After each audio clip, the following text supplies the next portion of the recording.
I'm coming to realize that the coolest thing about these videos are that it gives me license to continue to think about things that I really want to think about, even though in the past I would get to thinking about all kinds of grand philosophy or all kinds of grand political ideas, all kinds of big, religious ideas, and it wouldn't amount to much because I could try to write it down, and then in the act of writing it down, I would get confused about some idea that I thought was crystal clear, or ultimately I spent all this time thinking about something that never gave me any actual value in my life, and the videos change things dramatically. So it gives me license, I've realized, to just continue to explore this mental space, these concepts and concept space, as it were, that relate to religion, philosophy, and politics. I wrote a pamphlet yesterday. It's terrible. At first glance, I really thought it was a good pamphlet, but it's terrible. Maybe I'll link the PDF of it on this if I can figure out how. Someday I got to conquer the technology of YouTube, figure out how to edit videos and all that stuff. What's the pamphlet about? The name of the pamphlet was Ring the Bell. I talk about, calling for a new constitutional convention at the semi-quincentennial, which will be in 2026, the 250th year anniversary of the founding of America. And there's two ways you can change the Constitution. The second way, it's Article 5, I put it in a pamphlet, that if the state legislators, 3/4 of the state legislators, or it might be 2/3, asks Congress for a constitutional convention, then Congress has to kind of establish the rules of the constitutional convention and establish it. And then the states can send delegates to that convention, and then they can propose amendments, or if you can amend the Constitution, you can just change the whole thing and then send it back out to the several states for ratification, either by the state legislators or if Congress decrees it, by conventions in the various states. It'd be so interesting, to use online systems, maybe Zoom. I think it would be a really good idea to rewrite the Constitution, I say in my pamphlet, because our system is complex, and the complexity is sometimes confused with corruption. Now, is there corruption in the system? Sure, but are some people conflating the two? I think so. Some people think that something in our system is corrupt when actually it's just complex. And maybe going back over the foundations of our country by how important is freedom of the press, and should Joe Biden have fist bumped this Prince of Saudi Arabia, for killing a reporter for just, reporting on things. I don't know all the details there, and I know that if you cut the world off from Saudi Arabian oil, probably a few 100 million people die, right? So, I get why the president has to do it, but I don't have to like it. I think I prioritize freedom of press pretty high up on the scheme of things, even though, I listen to Fox News, and just the amount of lies that they speak is blows my mind away. And again, what are lies? Lies again are deflecting your attention to something that doesn't matter as much as something else. And so true honesty is someone who attempts to prioritize what should be discussed at the highest level, and then speak about the things that are most important and talk about them in the most honest way. Trying to explore the foundations of the origin of life on Earth, and did God make the universe? Was there a computational process that pushed the universe into existence? That's important stuff, but it's not like you walk up to somebody on the street corner and start talking about that, I guess. I drove by some Jehovah's Witnesses over here, and I've thought about coming out of the car and talking to them and giving me a pamphlet and using them as a sounding board, just to see how I sound when I talk to other people. That idea is compelling. Like I see somebody walking up right now, and I was like, hey, can I engage you in conversation about politics? A part of me thinks that it might be better, for at least a while yet, not to get the reaction of other people. Maybe it'll keep me more honest. Keep this internal dialogue that I have going, and continue to explore, these ideas unfettered by having to correct, because my opinion would be, more than half of other people that I might talk to probably have bad ideas in their mind. You know what I'm saying? I have better ideas. More than half. I mean, come on, that should be true. I'm not a dumb guy. I'm also in my 50s, and so I should have a little bit more wisdom and a little bit more knowledge about things. And you think you talk to some old timer who has never heard of chaos theory in mathematics, or doesn't even know what the James Webb Telescope is. It's like, I can understand why they might have the wisdom that they have and the understandings that they have, but it's probably somewhat limited. So what did my pamphlet call for? Ultimately, it called for a constitutional convention in the year 2026. The secret reason why I'm doing it is not, I don't want to keep secrets. I don't like any philosophy that says that you hold back. I just don't like, because I think that's cultish behavior. I think it's like, if I'm always holding back some other deeper thing that I'm thinking, then then people who listen to me have to keep coming back for more, rather than getting up to speed with where I'm at, realizing where I'm right, realizing where I'm wrong, and then go off on their own. They become my equal, as it were, or my better in this understanding of reality that I'm trying to piece together based upon all available evidence. So I'm not going to hold back. So I guess the deepest thing that I wrote the pamphlet for, and this was what my act of genius was, and then after I read the pamphlet, I don't think it would be that successful, was I'm trying to prevent Donald Trump from being reelected as president. And how do I do that? Well, if you get at the heart of it, talking about him as a person, talking about his personality or any of that gets you nowhere. That's obvious. It's can be seen. People who are going to vote for Trump are going to vote for Trump, whether he was spanked by a porn star or whether he, helped a whole bunch of people not have to pay their rent during COVID, or whatever good or bad or whatever that he did while he was president of the United States. These people are going to vote for him no matter what. But there's got to be some percentage of people who are right now inclined to vote for Trump who might change their minds for Biden, based upon some ideas that if it gets out there, it could take hold and it could transfer 5% of Trump voters to Biden voters, and that makes Trump a lot less likely to be reelected. And so my idea was trying to get at the heart of why some MAGA supporters support Trump. And we can come up with all kinds of reasons why, but I suppose there must be some percentage of MAGA supporters that are voting for Trump because they want revolutionary change, and he represents their best possibility of getting it. So to counteract that feeling is remind them of the destruction his election could cause, and they're like, yeah, but I still need my revolutionary change. So offer them a better way to achieve revolutionary change that might not be so destructive. And so it's like, we get Joe Biden to call for a constitutional convention, in the semi-quincentennial, I like saying that, the semi-quincentennial of America in 2026. We get Biden to call for that. And in the meantime, maintain the status quo so that we don't wreck all the good things that we have going on, for the change, the revolutionary change that some people feel like we need to have. And I was just, what I see on the news, like Steve Bannon saying, we either win or we die. And it's like, okay. I mean, who's maybe the most dangerous group of people in America right now? Might be anybody who participated in the January 6th attack, insurrection on the Capitol building and went to prison for it and now is back out. Wherever they go, wherever, any bar, the hangout that they talk, and people be like, oh, here, one of the martyrs of the cause, and they're spreading that wherever they go. And it's like, I'd rather be a martyr of the cause on the other side. This is what I'm trying to set myself up to be, essentially. So it's I guess that's where I'm at with that. So I'm calling for a new constitutional convention, and we get enough of our state legislators to go along with it. I'm already positive, I haven't looked it up, but I'm already positive many states have already applied for this. It's just that you need a specific number. So we probably just need like 10 more states or something like that. And then they'll have a new constitutional convention. And then maybe it's time for us to heal our political divides, hash out, remember what's important. Everyone on the right, everyone on the left get together and recognize, hey, freedom of speech is pretty important.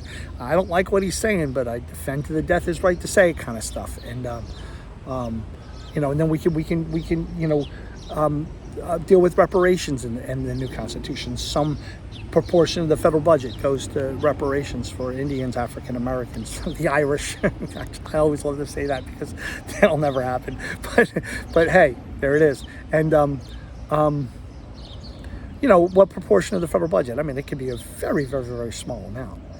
Just guaranteeing the Constitution 0.0001% of the federal budget go to reparations for the sins of America's past, and that could amount to almost nothing for people, but you get the process started, and then as legislative iterations happen, another legislator comes along, we see private individuals doing it, and you want your society to atone for the sins of the past, so that if they go in the directions of trying to atone for the problems of the past, they're very less likely to do evil things in the future.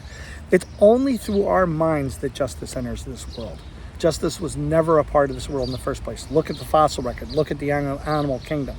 Study the ideas of the genealogy of morals. I wish I knew more about it, but where does ethical conduct come from? And the theory of evolution, symbiotic relationships often develop because it makes both species more likely to survive. That's the genealogy of morals as I understand it. But now we can take a new level of it because we can make concrete decisions to try to inject justice in this world as much as we can. And a justice doesn't offend anyone, an actual justice that really, tries to undo those problems in the past. I mean, I also got to tackle some pretty deep religious stuff. I got to write a pamphlet, a next pamphlet I have to work on. It's a pamphlet that very clearly spells out the philosophy of being a renovationist Christian.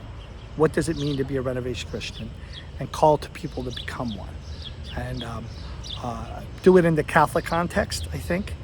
Am I trying to take people out of the Catholic Church? Oh, no. No. I'd love to increase church attendance, actually. But I don't want people to feel like they're doing anything phony when they go to church. And so much of too much of the Catholic Mass, if you look at it like this, too much of the Catholic Mass is a loyalty test. They hold the bread up in front of you. This is the body of Christ.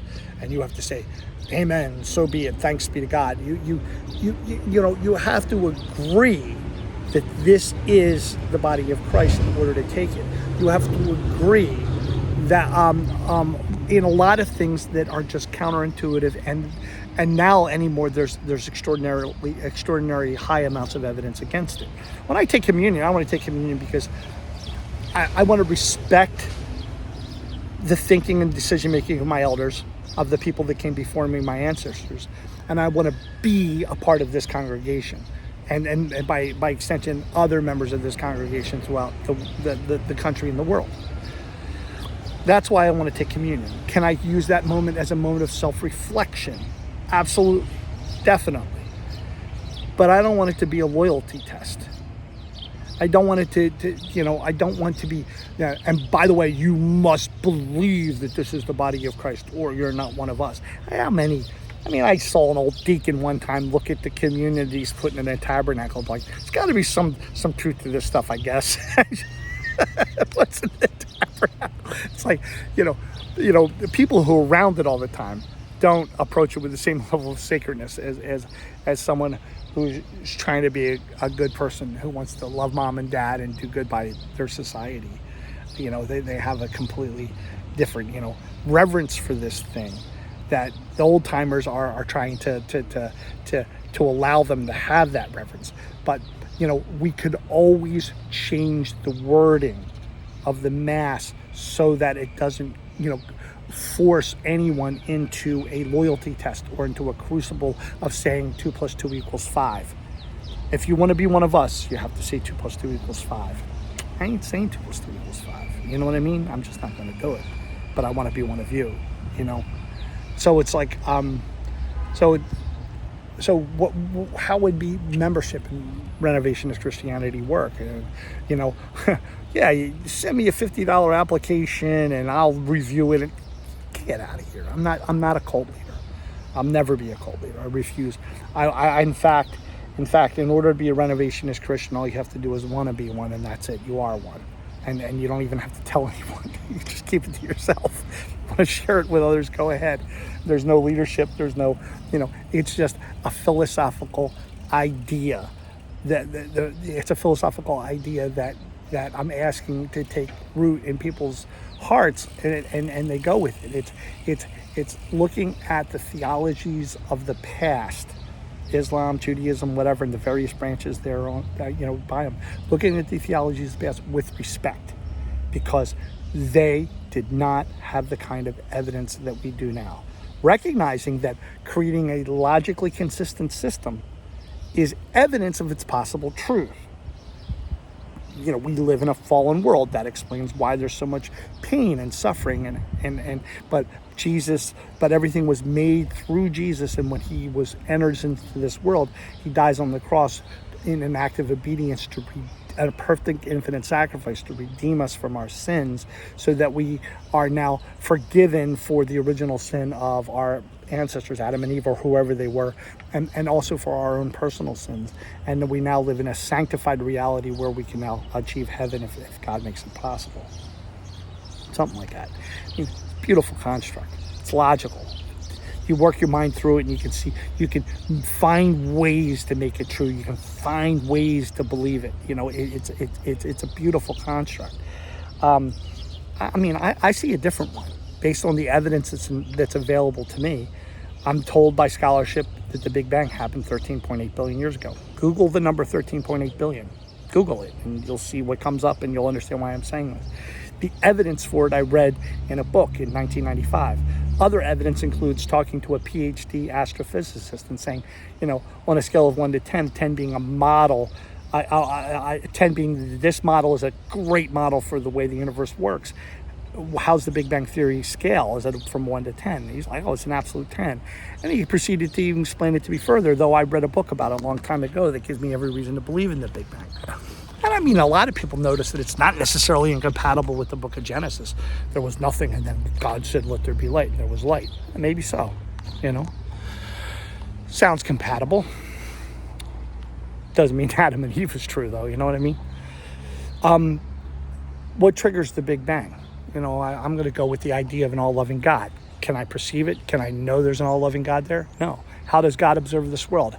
I have no idea what mechanism he would use to observe this world. I have no idea, or she. What process, or does this universe seem to follow mathematical and physical laws? It does.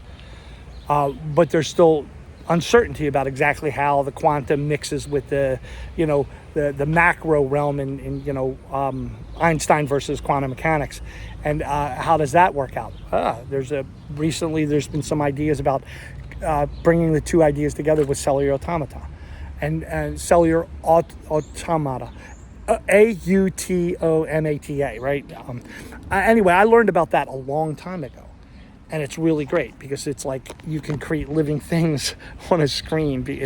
Upon iteration, you Google John Conway's Game of Life. John Conway's Game of Life, and you can learn about one of the original versions of it, but there's many other versions. And so, the universe was triggered into existence by God following this cellular automaton rule that eventually observers like us come into existence, and we perceive the world around us, and we use things like time to understand it, and we use things like gravity to understand it. And we start, we're wondering what we are. We're trying to understand, why do we exist? And people have these great understandings come into their minds, and they're like, that must be from God. That's what they say. And but it's not true, is it? Because it's just them thinking that. And therein lies the biggest rub of all. What's the biggest evidence that I have that God has never spoken to anyone? The biggest evidence that I have is the fact that there are so many conflicting religions. Right there. That's the biggest evidence I have. People just think God is talking to them. So, what's the Ten Commandments? That's all the rage in the news, because in Louisiana, the school teachers have to put the Ten Commandments in their classroom. And it's like, Moses received the Ten Commandments from God on Mount Sinai. That's axiomatic in our lives. Everyone just knows that. It's not true. Maybe he went to Mount Sinai, and maybe he came up with those rules when he was up there, and maybe he even thought they came from God. It's not true. There's plenty of holes with the Ten Commandments. There's plenty of problems with it. Thou shalt not steal. But what if they own everything and you own nothing? Is it okay for me to steal? Ask any slave in South Carolina 1840 how they feel about the law about thou shalt not steal. You're stealing everything from me and thou shalt not steal.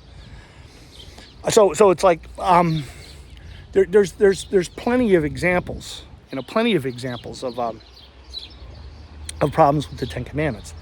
It's not that it isn't a beautiful way to try to understand how you should behave. People need rules until you become so aware that maybe you don't need rules. You just know those rules exist and that many people are going to follow them, and it helps you to interact with other human beings. I think my life got a lot better once I locked into my heart the idea of never telling a lie, which I mean, it was an old Catholic priest that helped me with that a long, long time ago. And then there was also, the Aes Sedai from the Wheel of Time by Robert Jordan. They hold the oath rods, and they were not allowed. They took these oaths not to speak one word that was untrue. They could be clever in the way they said the truth, but they could never, lie. Anyway, so Moses, it's written in Hebrew 3,000 years ago or whatever, that Moses received the Ten Commandments on Mount Sinai, and it was holy ground of fire, and God spoke to him directly. That did not happen.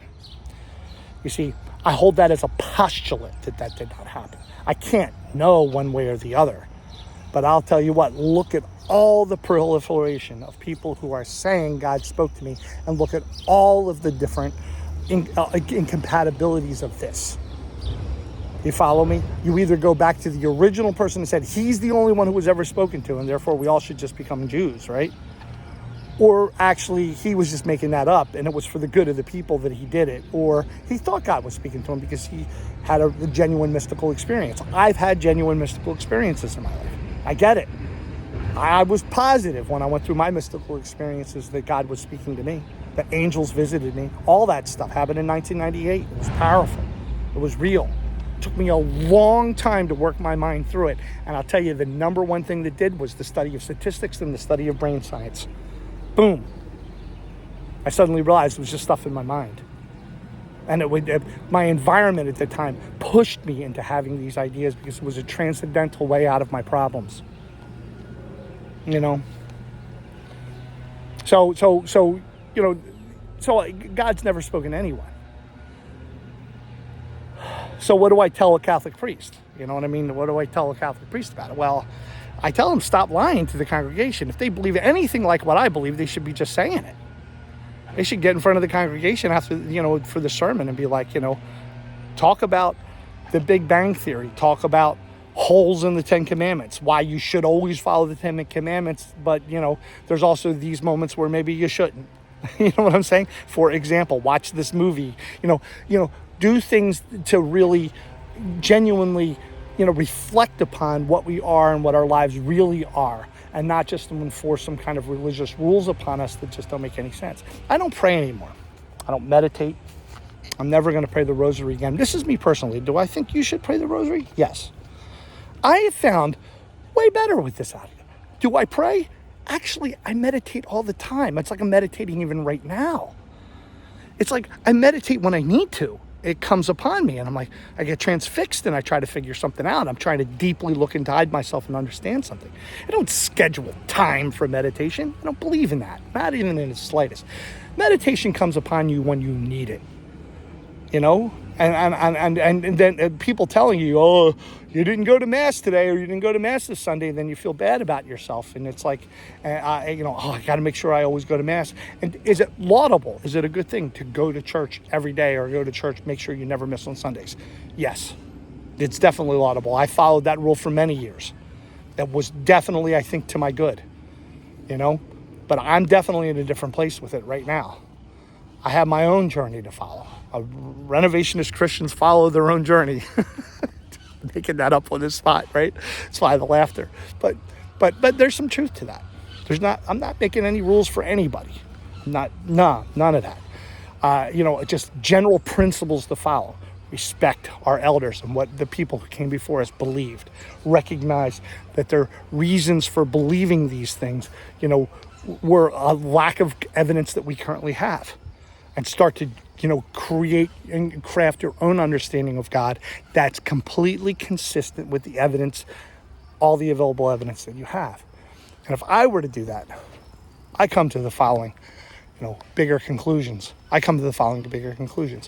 What is time? God himself is time. So, there was always one of the biggest perplexities that I had in life was people would say, God is outside of time. He already knows the whole future.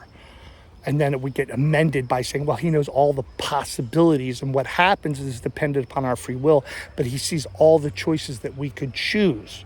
What's the problem with that? I mean, among other things, look at gay rights. Because if you really believe that about God, he knows all the possibilities of the future, then, but he's waiting to see which ones happen. Then certain ideas that are axiomatic in the book of Genesis are like God made them man and woman, and he made woman to be subservient to man in some way, and that this becomes kind of axiomatic in our lives. When actually, you really want to understand where we are. Look at the 300,000 years of human evolutionary development. Look at Cambrian explosion. Study genetics and all the different ways our genetic codes can be combined together. Look at these unbelievably, impossibly large combination space of our genetic code. It's outrageously large, and people want to try to simplify it. So now look at the size of the universe. Something nobody understood even 100 years ago. Nobody even understood how big this universe was. And so I go out on a limb and say this. I see nothing inconsistent in my mind with the idea that God didn't even know we were going to come into existence. He didn't even know. He triggered this and maybe many other emergent universes through simple initial conditions and iterating rules, and he had no idea what's going to happen until you play the system out. God is not outside of time, because time itself is the power of God pushing this and probably many multiple universes into existence, and watching what flowers in each and every one of them. And he can absolutely continue to be all loving. Doesn't mean that he's indifferent to our suffering. He's watching us with intense interest. He sees everything right now in this world, I would suppose. But he's not influencing it, changing it, fixing it. People for 1,000 years in this creation can believe in false ideas about God, and he's just going to sit there and let you go ahead and believe those false ideas. For 1,000 years, he'll let you do it. There's all kinds of the existence of Islam and Christianity simultaneous is the simple evidence I have for that right there. It's very simple evidence for that. So it's really interesting, he triggers the universe into existence. He doesn't know what's going to play out in this system. That means there was some point in the past he didn't even know human beings were going to come into existence. He has an uncountably infinite number of intelligent type of beings could have come into existence through this process.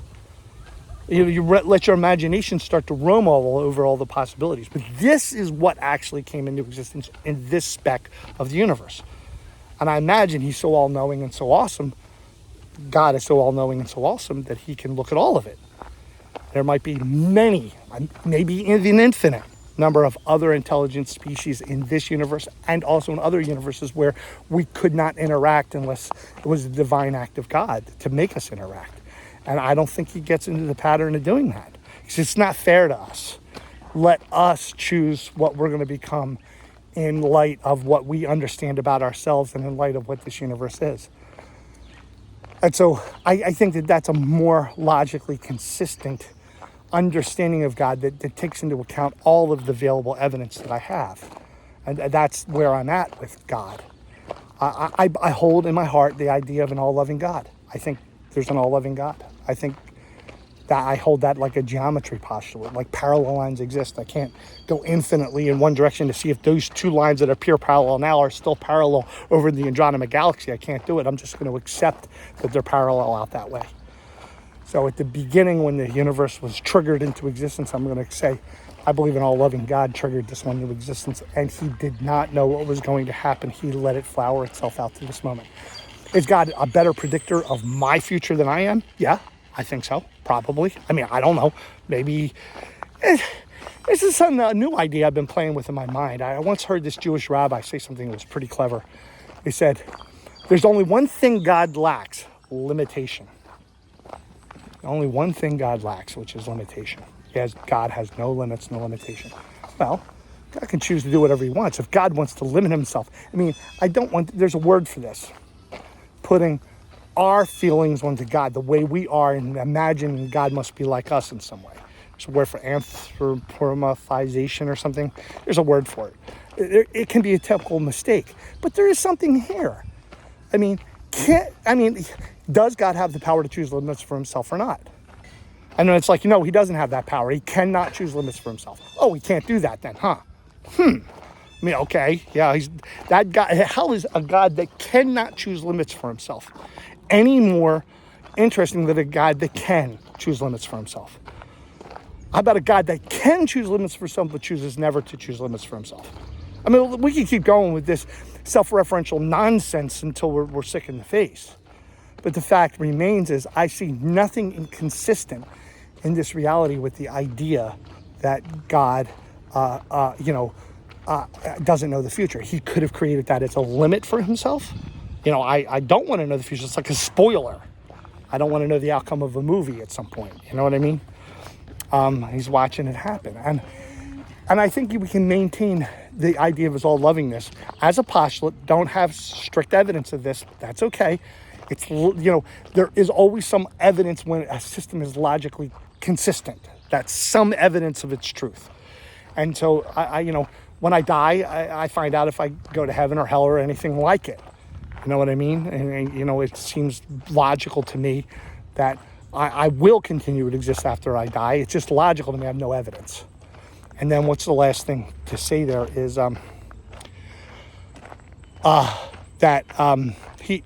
if this world gets really bad, and imagine there's had to have been times in this world's history where he probably thought about turning this world off. You know what I mean? It's just like withhold time from it and it just no longer progresses forward. Just withhold time from it. And imagine there's been plenty of times God probably wanted to do that. Look at the suffering of our caveman ancestors when there was probably, there was a period of time where there might have been a few million of us, and then we wheedled down to 1,000 because of a massive ice age coming, and the suffering that, that we went through, and only the strongest survived, those willing to take food from children. It's like, God was probably like, I don't like these people. Maybe God, there's the idea that God might be a Moloch. God is one that likes evil or one that, eats the young, that kind of thing. And I'm just not going to accept that. I'm not holding that postulate in my mind. It's a choice. I have the freedom to choose the axioms of my system. And so long as that I create a system that's logically consistent, that's some evidence that my axioms are the correct ones. You can't know. You can't know. And we know that you can't know. There's mathematical proofs about this, like the idea from Kurt Gödel that there are truths of mathematics that can never be proven. You can't know. So we live in a world where we can't know. So I'm going to hold inside my mind that good exists. I'm going to hold inside my mind that following the Ten Commandments probably usually leads to good outcomes. If for no other reason, other people understand your behavior. And when people can predict your behavior, they trust you more, they like you more, you can collaborate with them more. Genealogy of morals, it's where our ethical systems come from in the first place. Okay. So, yeah, I've a lot to say. Love you all. And again, I'm so very happy to be able to post these videos. I'm almost like, I almost want to wait till I retire as a school teacher, so that then maybe I can try to edit these things and blow them up, and maybe one of them goes viral someday, so I can maybe make some money. Who doesn't want to think like that? But I'm okay with it. The fact remains is I leave these videos as a memorial of who I was at this time for my sons. Love you all.